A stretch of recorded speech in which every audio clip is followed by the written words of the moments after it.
Assalamualaikum warahmatullahi wabarakatuh. Yang terhormat Bapak Agus Wahyudi SHMHI selaku dosen pengampu mata kuliah Pancasila dan rekan-rekan mahasiswa kelas HKI 1C yang kami banggakan. Izinkan kami dari kelompok 12 mempresentasikan hasil diskusi kami, yaitu tentang Pancasila sebagai pemecah permasalahan yang aktual. Mohon izin memperkenalkan diri, saya Hanifah Eva Maharani dan rekan saya Nurul Azizatul Jannah dan Ratih Sekar Ayuni Tantri. Selamat menyaksikan. Untuk materi yang pertama, di sini saya akan menjelaskan Pancasila sebagai pemecahan permasalahan SARA.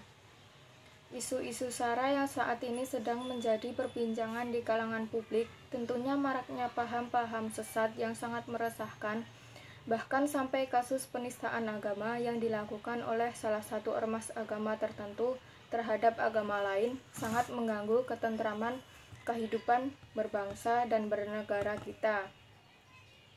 Bila kita bertolak dari dasar negara kita, yaitu Pancasila sebagai pandangan hidup bangsa Indonesia, khususnya sila pertama ketuhanan yang Maha Esa, telah dijelaskan secara gamblang bahwa setiap warga negara Indonesia diwajibkan memeluk agama yang telah ada untuk diyakini. Dalam pengertian inilah, maka negara menegaskan dalam pokok pikiran keempat UUD 1945 bahwa negara berdasar atas ketuhanan yang Maha Esa, atas dasar kemanusiaan yang adil dan beradab. Pada proses reformasi dewasa ini, di beberapa wilayah negara Indonesia terjadi konflik sosial yang bersumber pada masalah SARA, khususnya masalah agama. Hal ini menunjukkan kemunduran bangsa Indonesia ke arah kehidupan beragama yang tidak berkemanusiaan dan betapa melemahnya toleransi kehidupan beragama yang berdasarkan kemanusiaan yang adil dan beradab. Bila kita mengerti dan memahami apa yang telah dijabarkan dalam butir-butir Pancasila, tentunya kasus-kasus konflik sosial yang menjurus pada SARA tentu dapat kita hindari.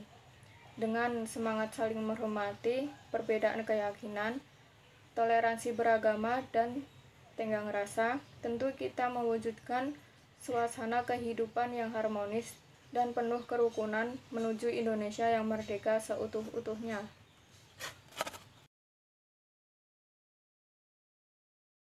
Saya Ratih Sekar Ayuni Tantri. Saya akan melanjutkan presentasi dari Nurul Azizatul Jannah. Di sini saya akan menjelaskan Pancasila sebagai pemecahan permasalahan HAM. Masalah HAM menjadi salah satu pusat perhatian manusia sejagat sejak pertengahan abad ke-20 hingga kini. Ia tetap menjadi isu aktual dalam berbagai peristiwa sosial, politik, dan ekonomi di tingkat nasional maupun internasional. HAM yang dulu lebih merupakan urusan dalam negeri masing-masing negara telah bergeser menjadi nilai dan hubungan internasional, yaitu dibuktikan dengan adanya persatuan semua negara setidak-tidaknya negara-negara anggota PBB terhadap deklarasi konvensi dan kovenan HAM internasional. Peraturan HAM di Indonesia dapat dilihat dari berbagai peraturan perundang-undangan, khususnya dalam pembukaan dan batang tubuh Undang-Undang Dasar 1945, serta peraturan perundang-undangan lain di luar UUD 1945. Misalnya, HAM yang berhubungan dengan proses peradilan dalam Undang-Undang Nomor 14 Tahun 1970 tentang ketentuan-ketentuan pokok kekuasaan kehakiman dan Undang-Undang Nomor 8 Tahun 1981 tentang KUHP dan sebagainya. Sedangkan konsepsi HAM bangsa Indonesia dapat dilihat dalam ketetapan MPR Nomor 2 MPR 1998 tentang garis-garis besar haluan negara atau GBHN dan tercantum dalam bidang pembangunan hukum yang menyatakan bahwa HAM sebagai anugerah Tuhan Yang Maha Esa adalah hak-hak dasar secara kodrati melekat pada diri manusia dan meliputi hak untuk hidup layak, hak memeluk agama dan beribadah menurut agama masing-masing, hak untuk berkeluarga dan memperoleh keturunan melalui perkawinan yang sah, hak untuk mengembangkan diri termasuk memperoleh pendidikan, hak untuk berusaha, hak milik perseorangan, dan hak memperoleh kepastian hukum dan persamaan kedudukan dalam hukum, keadilan dan rasa aman, hak mengeluarkan pendapat, berserikat dan berkumpul.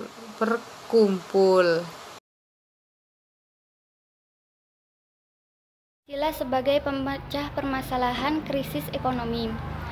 Pada tahun 1998 menjadi saksi bagi tragedi perekonomian bangsa.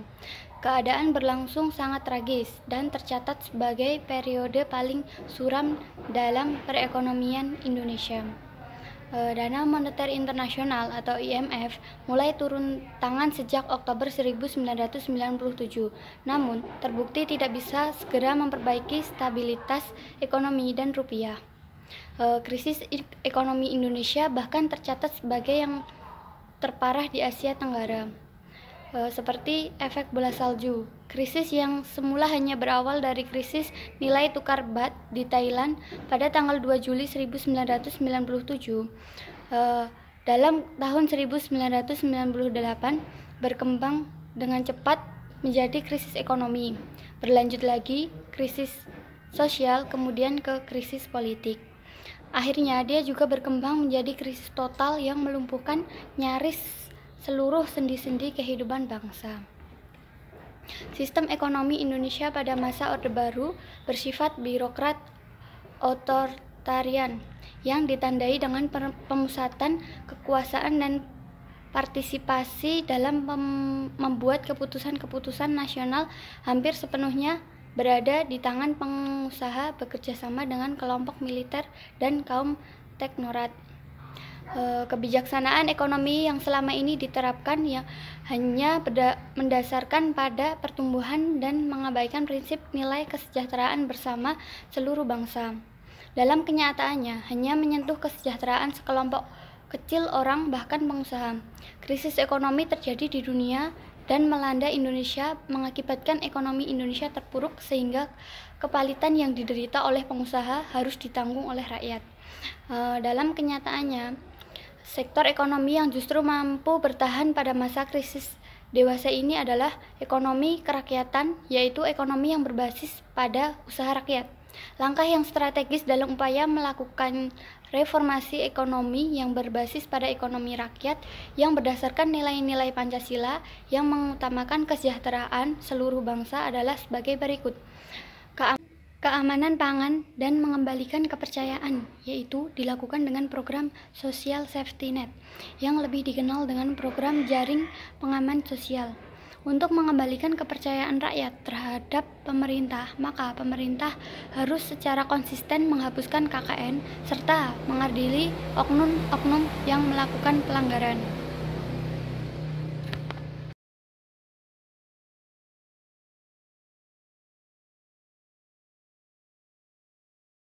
Kesimpulan, kondisi persatuan dan kesatuan bangsa Indonesia dewasa ini serta penyimpangan implementasi Pancasila pada masa Orde Lama dan Orde Baru yang menimbulkan gerakan reformasi di Indonesia sehingga terjadilah suatu perubahan yang cukup besar dalam berbagai bidang, terutama bidang kenegaraan, hukum maupun politik. Maka dari itu, sebagai warga negara yang baik, sebaiknya kita tahu beberapa hal sebagai berikut. A. Dalam penegakan hak asasi manusia, kita sebagai mahasiswa harus bersifat objektif dan benar-benar berdasarkan kebenaran moral demi harkat dan martabat manusia, bukan kepentingan politik. B. Perlu disadari bahwa dalam penegakan hak asasi manusia tersebut, pelanggaran hak asasi manusia dapat dilakukan seseorang, kelompok, orang termasuk aparat negara, penguasa negara, sengaja ataupun tidak. Undang-Undang Nomor 39 Tahun 1999. C. Sistem ekonomi harus berdasarkan pada nilai dan upaya terwujudnya kesejahteraan seluruh bangsa, maka peningkatan kesejahteraan akan dirasakan oleh sebagian besar rakyat sehingga dapat mengurangi kesenjangan ekonomi. D. kehidupan beragama dalam negara Indonesia dewasa ini harus dikembangkan ke arah terciptanya kehidupan bersama yang penuh toleransi, saling menghargai, berdasarkan nilai kemanusiaan yang adil dan beradab. Rehabilitasi dan pemulihan ekonomi. Hal ini dilakukan dengan menciptakan kondisi kepastian usaha, yaitu dengan diwujudkan perlindungan hukum serta undang-undang persaingan yang sehat. Demikian presentasi dari kelompok kami. Wassalamualaikum warahmatullahi wabarakatuh.